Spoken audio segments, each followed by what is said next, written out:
I'm excited. Am I excited? No. I mean, I'm nervous.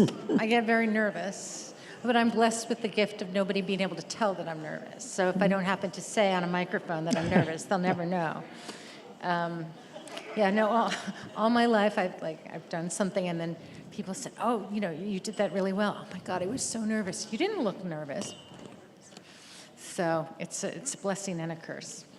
That was so interesting, and it's going to actually flow seamlessly into what I'm about to read, which has to do with infertility treatments. Total coincidence.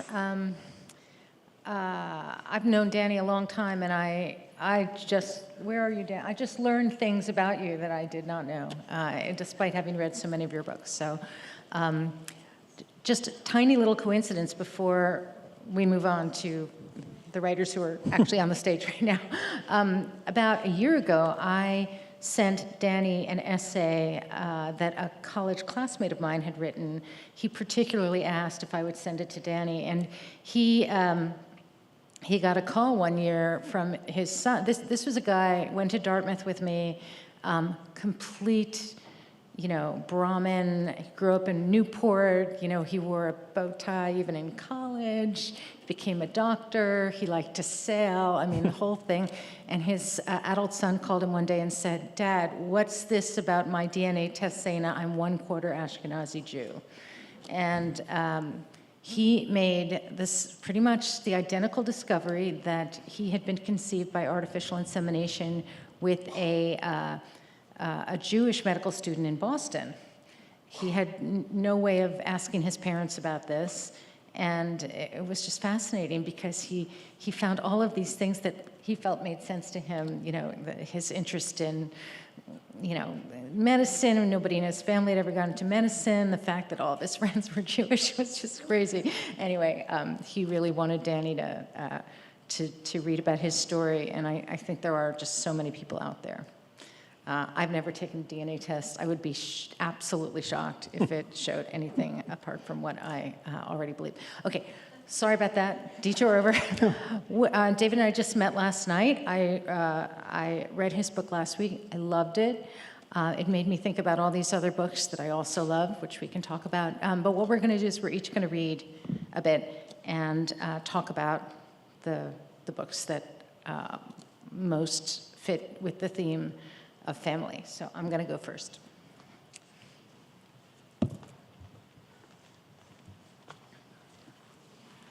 Okay. So because of the theme of this conference, I'm not going to be reading from my most recent book, which is called The Sequel.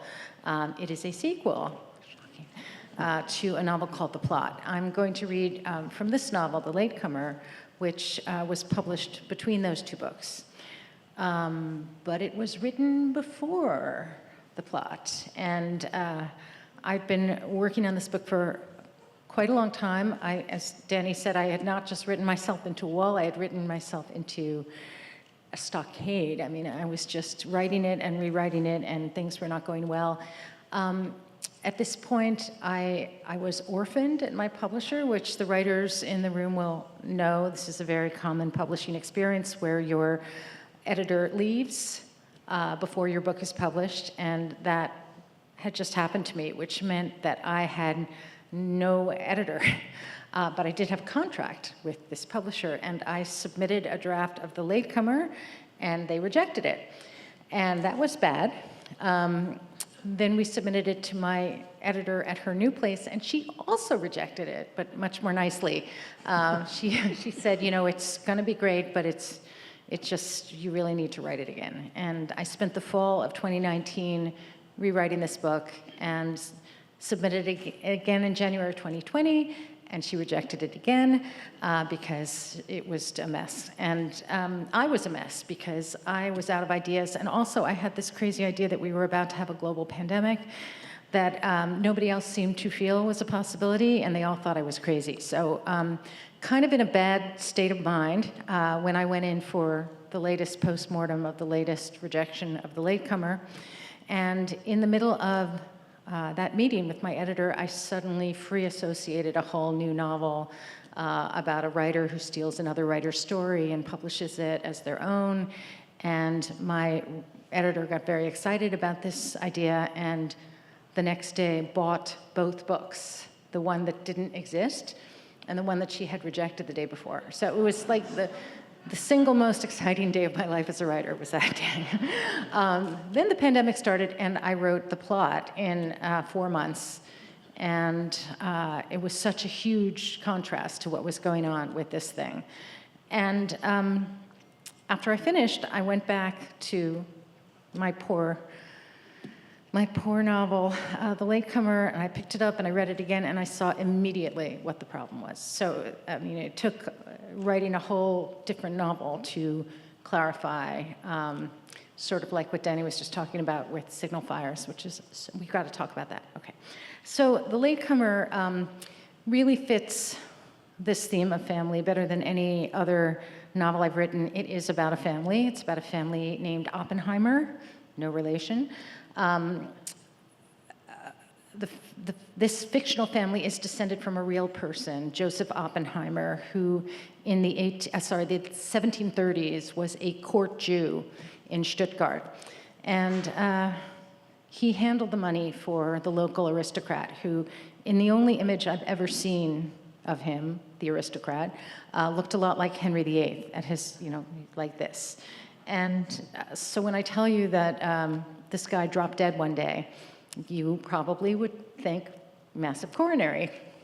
But back in the 1730s, they thought Jewish sorcery. So Joseph Oppenheimer was, arrested, tortured, put on trial. He was offered conversion as a way out of being executed, but he declined. He was executed, and his body was exhibited in a gibbet for 6 years. And if that wasn't bad enough, 200 years later, Joseph Goebbels decided to make an example of him in a film called Jud Zeus, which was one of the great pieces of propaganda of the Third Reich, the purpose of which was to persuade citizens of Germany that it was a really bad idea to let the Jews stay in Germany. So when I started to write this novel about these modern Oppenheimers, and in reality, Joseph Oppenheimer had no descendants. He had a daughter who died in infancy, but he had no American descendants 200 years later. Fiction. I was interested in sort of the idea of this kind of inherited trauma. But with every draft, and as I've just told you, there were many drafts of this book, it got less and less important, which is why what Meg was saying this morning about how she set out to write a book about her mom dating her high school teacher, and she ended up writing about this 14-year-old discovering she's a princess. I completely understand that. That is totally normal. Every writer will understand that. In this case, Joseph Oppenheimer became less and less important in this novel, and everything else just came to the fore. Okay, so basically everything I've just told you about Joseph Oppenheimer, you didn't need to know, so there you go. Okay, so this is from a chapter quite early in the book, see how early it is, in which this family literally comes into being not quite smoothly. And the main characters are Sallow Oppenheimer and his new bride, Johanna. Sallow and Johanna first meet at a funeral. Sallow has been responsible for the deaths of 2 people in a car accident one weekend at Cornell, and his girlfriend was one of them, and she was known to Johanna, and that's why they were both at this funeral. But now they're married, so this is what happens to them. How she came to despise the use of the word journey to describe this, the grating, grueling, sometimes boring, always excruciating business of trying and failing to become pregnant. It was not supposed to be a thing at all. It was supposed to just happen in the way it had always happened, something along the lines of open legs, insert penis, bring forth offspring. That was how it had worked for her sister, and even for the thoroughly unremarkable person her brother Bobby had finally married and impregnated, though not, as it happened, in that order. But not for Johanna and Sallow Oppenheimer. For the first year, Salo wasn't even aware of the fact that his wife was actively trying to become pregnant, and she somehow persuaded herself that this made it not count as a year of failure. Then one afternoon, she asked him, as if the notion had just occurred to her, whether the two of them were not ready for the next step. And he said, the next step to where? It wasn't that he was holding back. He wasn't holding back. He wasn't even afraid. It was just that the idea of it, of a pregnancy that might in due course turn into a baby and thence into a child or person, was so utterly beyond his ken that he could not immediately understand what she was talking about. He was so not there with her in her longing, so not bitterly disappointed each month when it didn't happen. He wasn't a step behind, vaguely believing that it would all work out eventually. It wasn't an acknowledged issue between them, something he'd made his feelings clear about and asked her to concede to. No, it simply wasn't there at all. It was as if the entire notion of procreation would have to be fully reinvented for the sole edification of Salo Oppenheimer. If she could have moved ahead without his help or even knowledge, she'd have done it in an instant. There are those secrets again. But the first thing you gave up when you dragged yourself finally to the famous infertility doctor you've read about in New York Magazine was the privilege of keeping a secret from your husband. I should have told you we're in the early 80s now. We'll see you and your partner on the 8th at 11 a.m., said the receptionist for the famous infertility doctor. She would have to tell him. What do you mean, infertile, had been Salo's first reaction. I don't know, I'm just concerned. I'd just like to get checked out, both of us to get checked out. But we haven't been trying to get pregnant, Salo said. He looked more mystified than anything. This gave her hope. I'd like to try. I think we're ready. He was only 27. She was only 24. I'm not ready, said Salo. Johanna canceled the appointment and went back to not telling her husband that she wasn't doing a single thing to not get pregnant. Another 2 years passed. She became increasingly, privately, intractably frantic. Bobby and Christina are pregnant again, she told him one morning as he was looking through his briefcase for some elusive bit of paper. Oh, said Salo. There it is. I knew I picked it up off my desk, but I couldn't remember what I did with it. Are you still not ready? Because I am ready for you to be ready. Ready for what? He actually said. He was snapping the latches of the briefcase. To have children, Salo. I would like to. I think we would be such wonderful parents. This was not precisely true. She was full of apprehension when she thought about him as a parent. Well, sure, but why is this so important right now? He said. Why? Because each individual cell in her body was howling at her every day, all day, incessantly, because she walked through their house on the esplanade, imagining children into the empty bedrooms, because even their dog, a standoffish dachshund named Jürgen, seemed to understand that he was only a placeholder for something vastly more significant that might at any moment replace him. I'm concerned that something is wrong. Nothing is wrong. We're not even trying to get pregnant. 3 years was a long time. She had different priorities now. I thought it would take a while, so I went off the pill, she said. Salo frowned. And when was that? That, said Johanna, doing a rapid calculation in which she omitted the first year of unilaterally not trying to not get pregnant, was 2 years ago. After a long moment, he said, I see. So this time, they made it to the famous infertility doctor, Lawrence Pritchard of Fifth Avenue and Lenox Hill, and Georgia Capon, Salo would later joke, courtesy of me. We'll see you and your partner on the 14th at 4 p.m., said the receptionist. Dr. Pritchard's office was papered with photographs of infants, smiling and drooling infants in color and black and white. Johanna shielded her eyes against the glare of these children as she went inside. She took a seat on the leather banquette, eyed the vat of pink flowers, and began filling out forms on the clipboard. Height, weight, sexual history, sexual habits, drug use. There was no end to what she was being asked to reveal. Beside her on the banquette, Salo was frowning over his own form. I don't see what my choice of underwear has to do with your not becoming pregnant. Really? Her heart jumped. Underwear? Could this all be solved by underwear? Or how many drinks per week? I have that one too, she said. Do you have the underwear question? Johanna looked. No, but I have lots of lovely questions about my period and venereal disease. "Oh, I've got venereal disease here," Sallow said. "You know, I'm sure there's nothing wrong. We probably just need some hormone shot or something." The "we" was a nice gesture, and she appreciated it, but she was careful not to look at him. She had been educating herself on these matters for over 3 years, reading every magazine article and every New York Times science section update on the new fertility frontiers, and she highly doubted that a simple hormone shot would be the end or even the beginning of things. She had a strong suspicion that they were, or she was, about to commence a long slide down a steep slope of increasingly uncomfortable and frightening interventions, from the aforementioned hormone shots, hers, not his, all the way to the brave new worlds of surrogacy and test tube babies. She had in her head a whole list of possible diagnoses ranked from least to most fearful. A blockage was preferable to a hormonal dysfunction. Hormonal dysfunction was preferable to absent or unviable eggs, which weren't as bad as insufficient sperm, which was better than an incompetent uterus. Of all the things she worried might be wrong, the one Johanna feared the most was unexplained infertility. "What if there's nothing wrong?" she asked, whispering. "There is nothing wrong," he answered. Dr. Lorenz Pritchard was a big guy who seemed to be spilling out everywhere, hair from the sides but not the top of his head, flesh at the waist and wrists and neck.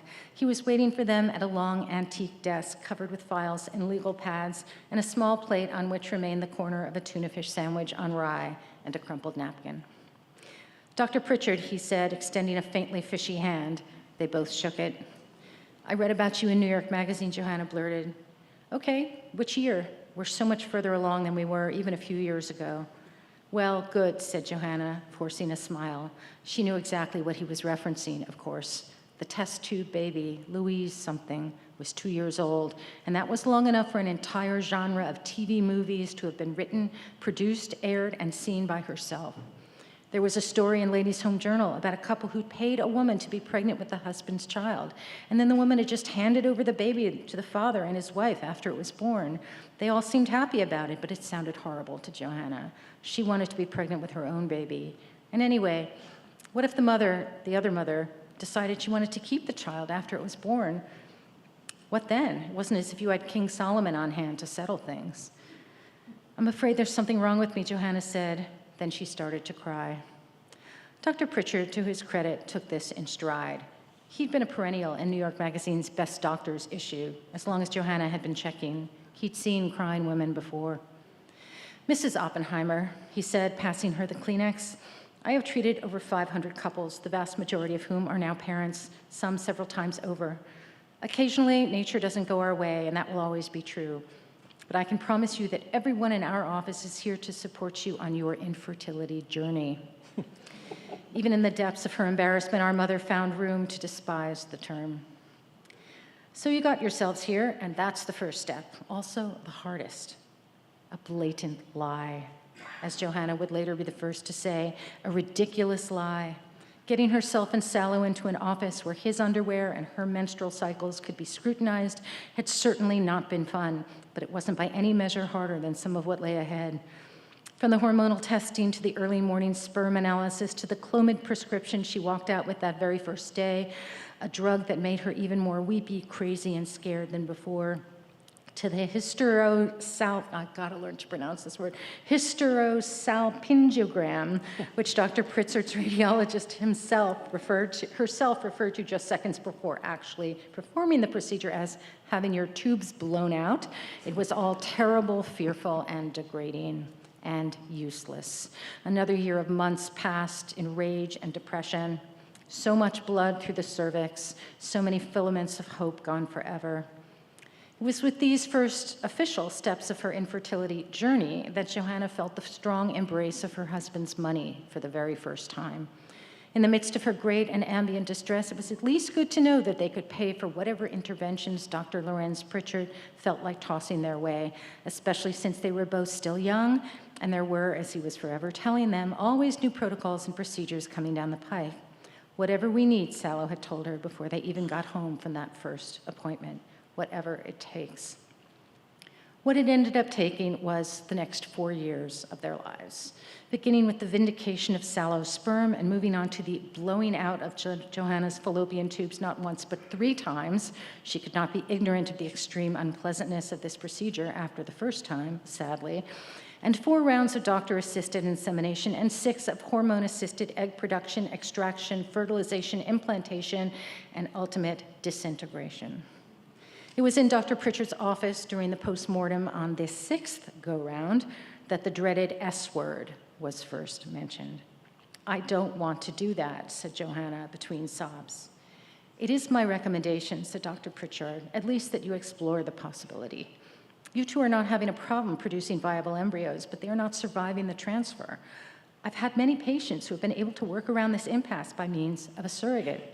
You might have to ask yourself, do I want to be pregnant or do I want my children to be born so that we can be a family?" Sallow, she noticed, was silent.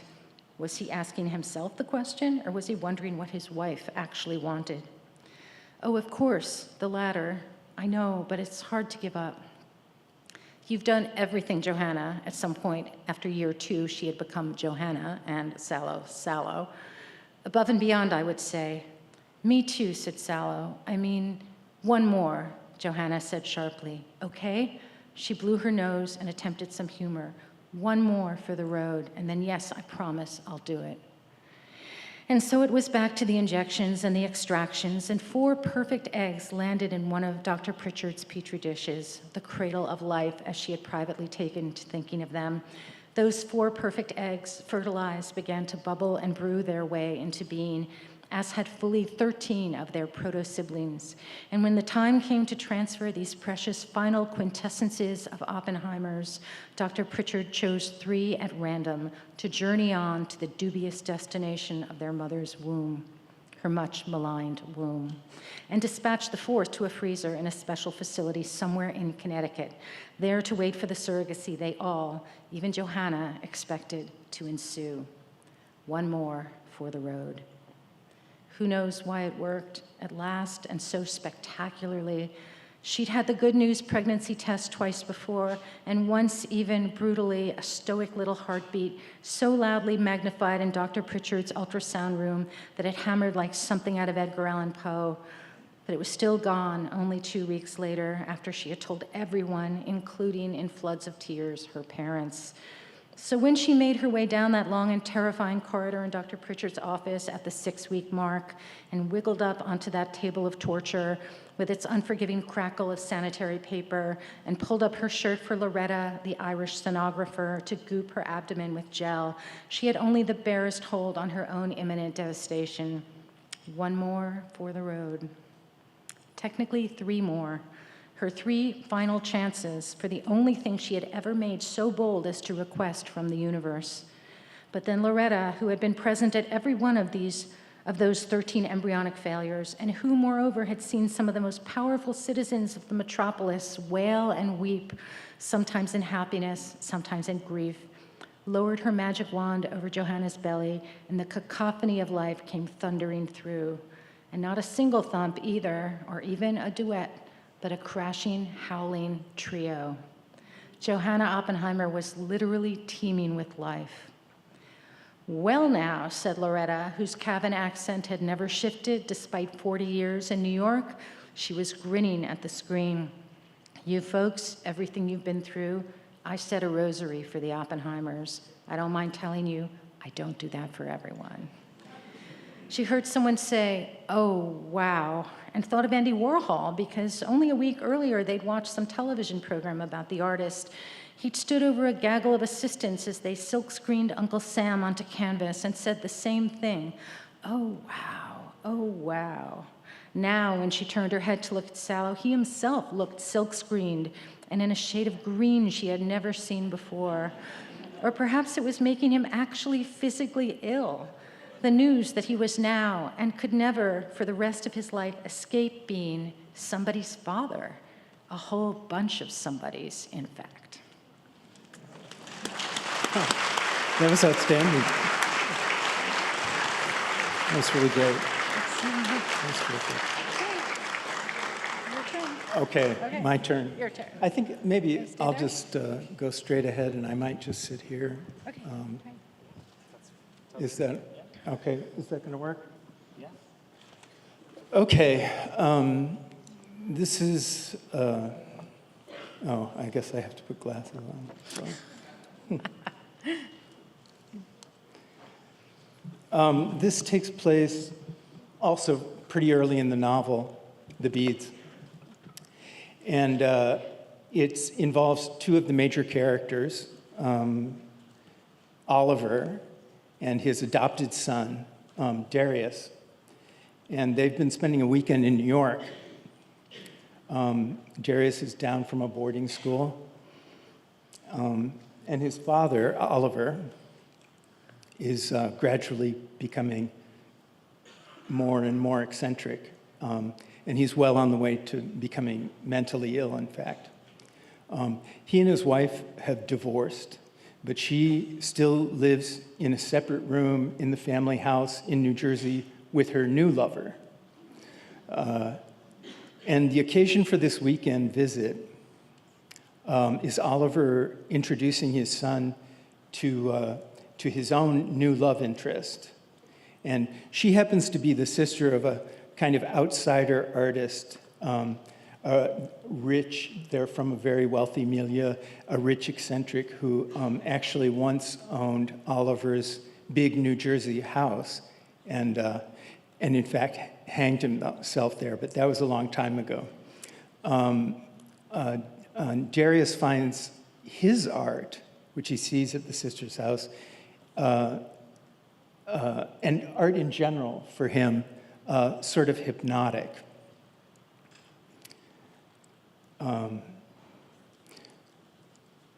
So they've already spent the weekend in New York, and they've already had this long dinner with Cassie, the woman. From the start, Darius was alert to Choate's swank reputation. He had a nose for status. Oliver's curtness on the phone impressed him. Clearly, his father outranked the third form dean. Darius is going to be staying on a day or two longer. I'm keeping him down for a bit of family business. I'll send him back up on Wednesday.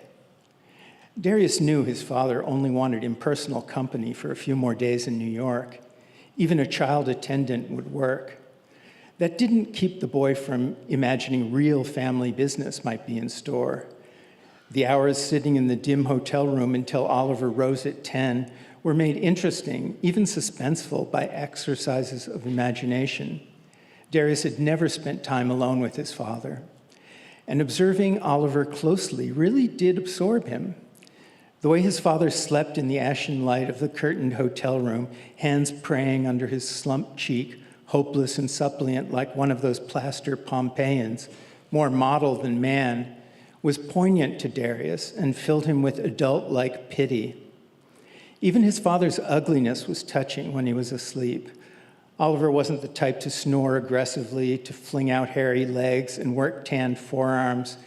It might have been nice to be adopted by that kind of a man, a yeomanly man, and Darius did grieve for that obvious mischance sometimes, wishing he had a completely different life. But the imaginary father and the grief were both a little maudlin and erotic. When you're ignored, almost anything can take on the semblance of love, even pity. So seeing Oliver's pathetic side was incredibly sweet for Darius. Rather than a gruff, fly-fishing, tough guy of a father, his real one was a Rubik's Cube, a seemingly trivial plastic puzzle with all the infinities of thought and mathematics swirling behind it. Poised as he'd been with the powers at Choate, Oliver was stymied by a Broadway ticket broker.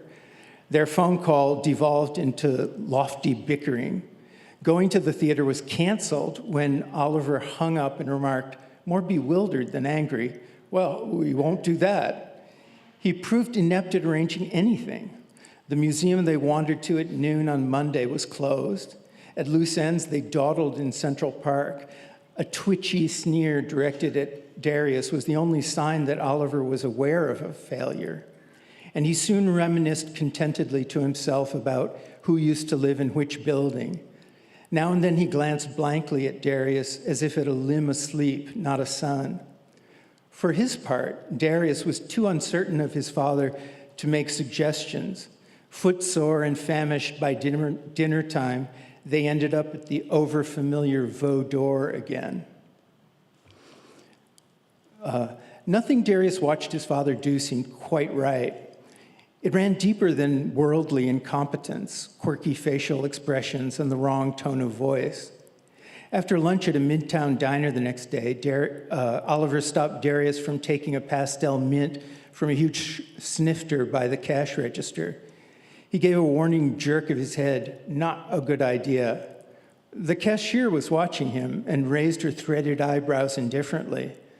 When they were on the sidewalk, Oliver explained, "Some sly customer could easily have dropped something in the bowl, laced it with something. People really do appalling things like that. Sadistic at a remove. And if I'm not mistaken, some poisons look like chalk, so there's no way to tell." Evil dangled bizarrely over them in the sunshine, while Oliver fogged his glasses with breath and rubbed at them with a shirt tail. Then it was forgotten. No family business came up. The aimless, indelible 2 days slipped away. On Wednesday morning, Oliver took Darius to Grand Central for the train back to Connecticut. He waved at the ceiling and droned with tour guide dullness. These constellations are painted on backwards. They'd come an hour too early for an express. At the ticket window, Oliver discovered he had no money to buy Darius a ticket. Darius fished a crumpled 20 from his jeans. A sibilant order from his father made him stuff it back in. "Don't flash your money." Something somewhere in the room's monumental dimness snagged Oliver's attention. His head cocked like a dog's. "And let's not use credit," he murmured. Turning back to the clerk, he said, "I'll draw a bit of cash and be back in 2 shakes." Riding the escalator to the cash machine, Oliver imparted the following lesson. "Be tremendously careful, Darius, whom you give your credit cards to. I hardly use them. Emergency only. You can be followed. All sorts of information is transferred in stores, and we can't have that." As cheery as teaching this lesson seemed to make him, Oliver was irritable again as soon as he paid for the ticket. "I think that's gone way up again." They sat on one of the great wooden benches in the waiting room. Oliver crossed his legs several ways. Full of filial discomfort, Darius studied the down-at-heels magnificence of Vanderbilt Hall. His head dropped back, and he imagined this was his own private room. The quintuple coffered ceiling, the obsessive acanthus leaves, the marble, the over-the-top imperial ornament, it was exactly his style. Dirty, prison-like grills darkened the 5 huge windows. The immense space was almost as dim as a basement. Louche types, none with suitcases or even briefcases, idled in front of walls of yellowed tan marble, or shuttled in and out of the building under a shallow arch with the legend 42nd Street buses and taxis. Something about the acoustics, the dim swimming pool murmur, half metamorphosed into choir, overwhelmed his puny fantasy of ownership, and Darrell remembered suddenly quite clearly teenagers and a pool party, and one of them dying, and himself as lonely as a galaxy. This useless loneliness was his true inheritance, he supposed. Over them lapped the wobbly, aquatic clamor of voices. "Heat up that slice for a copy of the journal. Run to the men's room." Oliver gave every sign of his usual inattention. So Darius was surprised when his father said something that sounded like he'd been reading his mind. "I hate that I'm always drowning in feelings. Useless. I hope you're not like that. Maybe it's because travel always feels forlorn.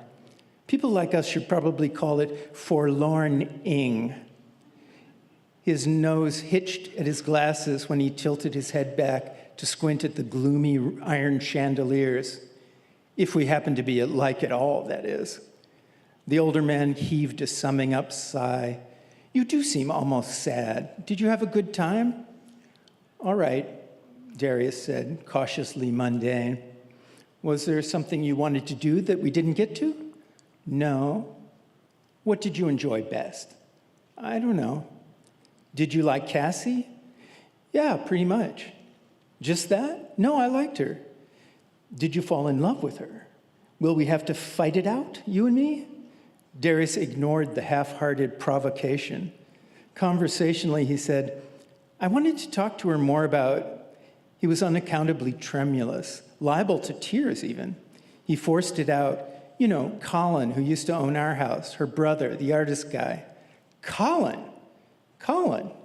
All bland surprise, Oliver looked down at Darius for the first time. Huh, that's interesting. He was nothing special, really. Not that Darius nudged the dirty sleeve of a drinking straw on the marble floor with his sneaker toe.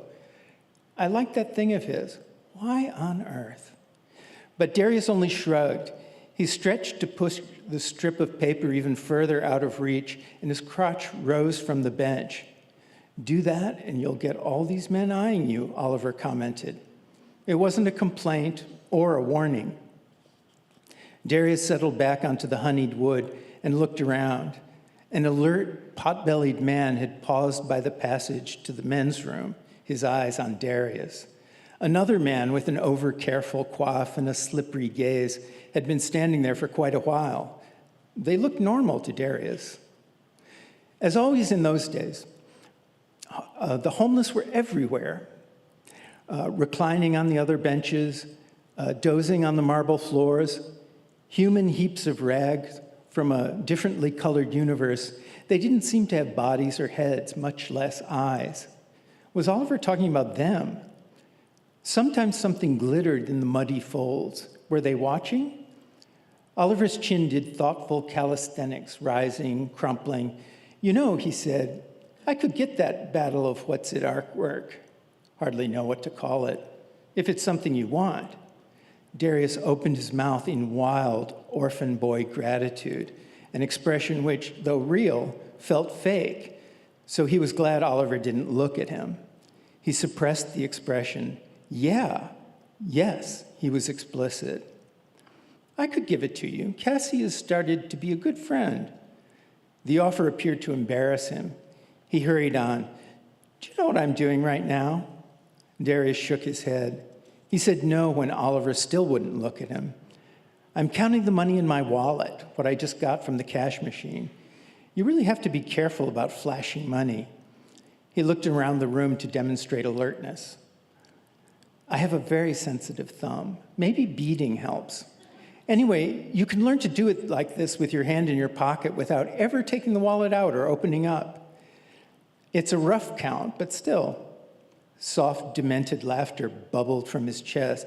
It sounded not unlike quiet sobs. What's so funny? Oliver smiled mischievously to himself and squinched his eyes closed. How much? I find I have a lot, he enunciated. Rather a lot. Should I tell you? I think so, Darius smiled. Without being specific, his usual glumness reasserted itself. I have rather a lot of money. He looked at Darius narrowly. Not what I just took out, of course. I don't mean that. We're rich? That would be understating it, Oliver murmured, hardly moving his lips. If I wanted to, I could corner the market on, let's say, teapots. Quite possibly, I could afford to buy every single teapot in the world. How's that for a shocker? Including the gold and silver ones. But hear what I'm going to tell you, boy. This is a big secret. Gotta be. Really a total secret. Here. He shifted on the bench, turning toward Darius like the most indulgent teacher. Now, let's be very grown-up and serious. You know, naturally, between your mother and me, it's become something of a disaster. That happens, just so you know, because I suppose you're old enough, the two of us, your mother and I, have a sort of deal. According to this deal, she takes care of you financially, everything, school, whatever. In return, have already given her a somewhat vast sum, and we're quits. I let her and even that Stan creature of hers camp out in the New Jersey house with me, even though it must make me look like a perfectly sad and indulgent cuckold and a sorry fool. In fact, I gave her the fucking house too. But fool or not, we must never care what other people think about us. So anyway, your mother's entirely responsible for you. She has a house and we're squared. But I'm telling you this secret, tremendous secret, that I, Oliver, have rather more money than everyone believes. It's quite clever. He cocked his head at the ceiling. Secrets are like Midas and the reeds, aren't they? Midas in more ways than one. Ha! I'm talking about teapot money. And one day, who knows? He crossed his arms tightly. A gloomy expression tried to reassert itself. Darius didn't entirely understand what his father was saying. Is teapot money billions? Oliver put a finger to his lips. Zillions. But hush about it. If this was family business, and it was, it didn't sound dramatically unlike Oliver's usual raving. Darius wasn't even sure he'd grasped the essential point, though he had.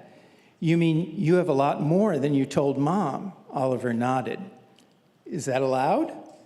I'm letting them live together in my own house with me, my house, but still. Oliver savored the argument. Seems to me they have nothing to complain of. But now that you told me, what's to keep me from telling them? Her, I mean. Even if you did, they'd have no argument. It's all locked up in lawyer language, the hardest substance known to man. Oliver winked. He looked drowsy with pleasure. His eyes fell closed. He was silent a long time before adding crisply, but you won't. Think about it, and you'll realize why. You won't say anything. Darius did think. The first reason that came to him was sentimental. He thought his father was saying, in a harsh way, I know how much in spite of yourself you love me, and you would never do anything that went against my wishes. You've promised to keep my secret. This reason had the ring of truth. But Oliver meant nothing of the kind. For Oliver, conceiving himself the object of anyone's love was as unlikely a mental experience as he could possibly have. He was making a threat. Or, since the whole delicious plot he'd concocted, while real, he was indeed cheating his wife in a divorce, had a slight disjunct from reality, like a contact lens knocked afloat on an eye. It was as if he were merely playing when he made the awful threat of disinheritance. Perhaps he was so rich whatever he played at shaded into truth. Darius would keep silent about Oliver's hidden riches because only if he did would a fantastic windfall eventually come to him. In fact, given the familiar air of madmen's fantasy, the entire secret was soon discounted in Darius's mind. He was much more excited about Colin's artwork, The Battle of Desires and Bitternesses. Oliver thought he'd been brutally clear about the threat of disinheritance, so much so that he felt in his throat the faint pressure of a sob, of a fossil emotion. He let his palms fall to his thighs and announced, enough of all this dirty talk about you-know-what. It's good, though. His smile was a little ghastly. His long-fingered hand rose, but at the last moment, he couldn't bring himself to ruffle Darius's hair. His hand plucked strangely at the faded, curling collar of the boy's polo shirt. Good thing to chat away and confide. Whatever. I'll be off. Your train's in 20 minutes.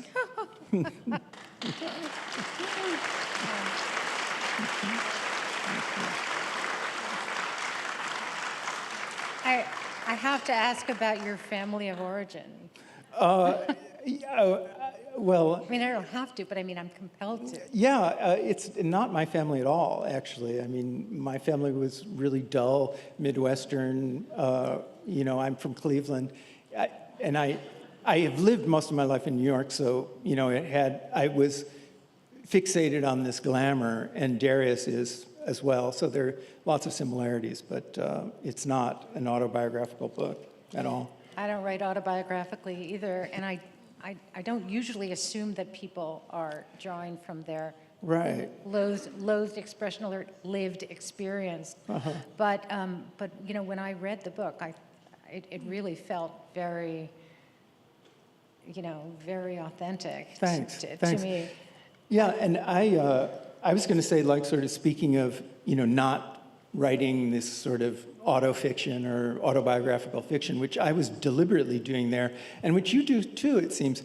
And there's this wonderful habit you've got of, you know, writing a kind of 18th century description of the chapter as each chapter begins. That's right, yeah. It's very like, you know, Henry Fielding or something like that. Exactly, yeah. What David's referring to is that each chapter in the Latecomer has a little in which so-and-so does this, and it does in fact hark back to my great love of 18th century fiction. Yeah.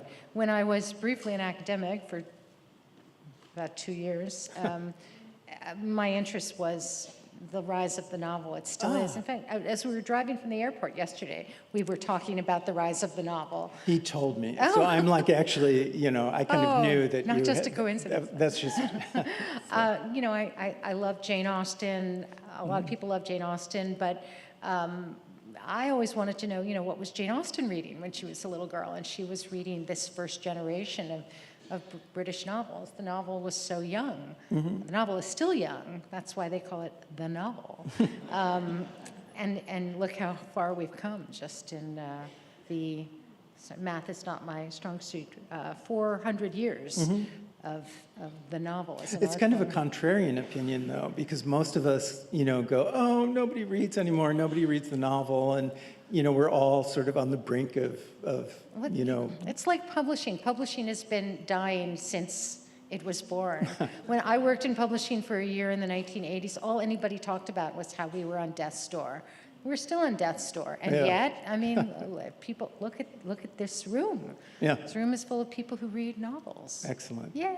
Yes. And I did have a question, actually, that, you know, about for this discussion part of the afternoon, and that was about family. And I think I mentioned to you, you know, that for me, there's this very curious thing about family, since I came from a family, but I didn't start one. And for me, I guess it's so all-encompassing that we almost don't even think about it when we think of family. And that is that family is most people's chance to live on for, you know, so it's this way of reaching across time. And, you know, artists have their own way of doing it. They, you know, want to live forever, and you know, have their work be more lasting than bronze. But almost everyone normally wants to do it with this family. And I'm wondering, is that a vain hope, or is it, you know, in your view, something, because it's sort of key in the book. And yeah, well, I'm not impaired is not the word I'm looking for, but I'm hemmed in by the fact that I'm an atheist and have been since a formative experience at the age of 9. But I've been an atheist my whole life, and I'm probably second or third generation atheist.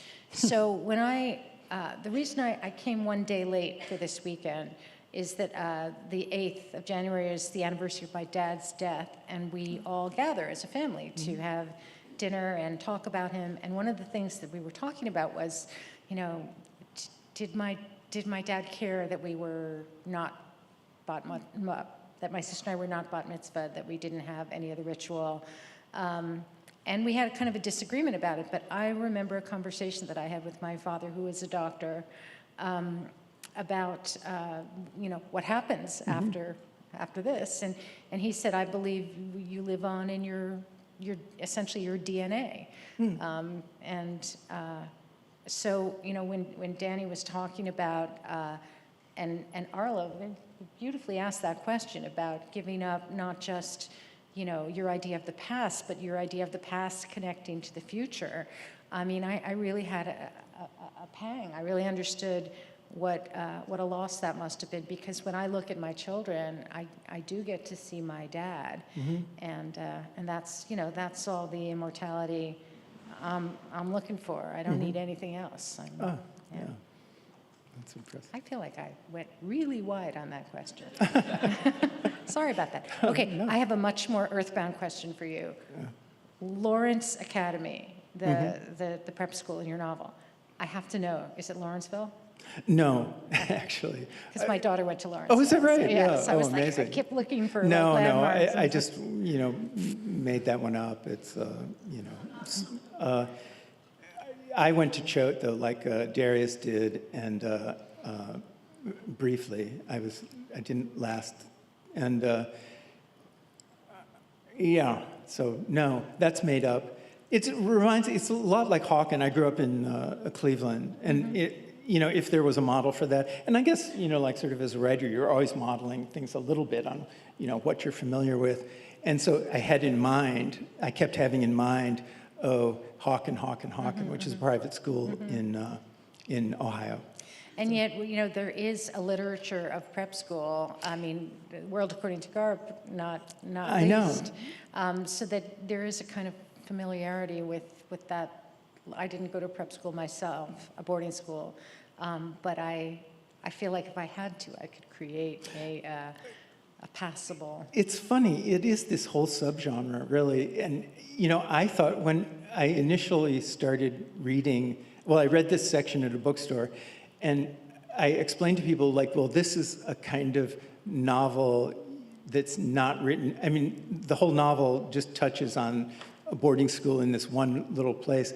And I said, you know, people don't write about this experience anymore. But when I was a kid, we thought that was writing. That was the whole extent of it, was, you know,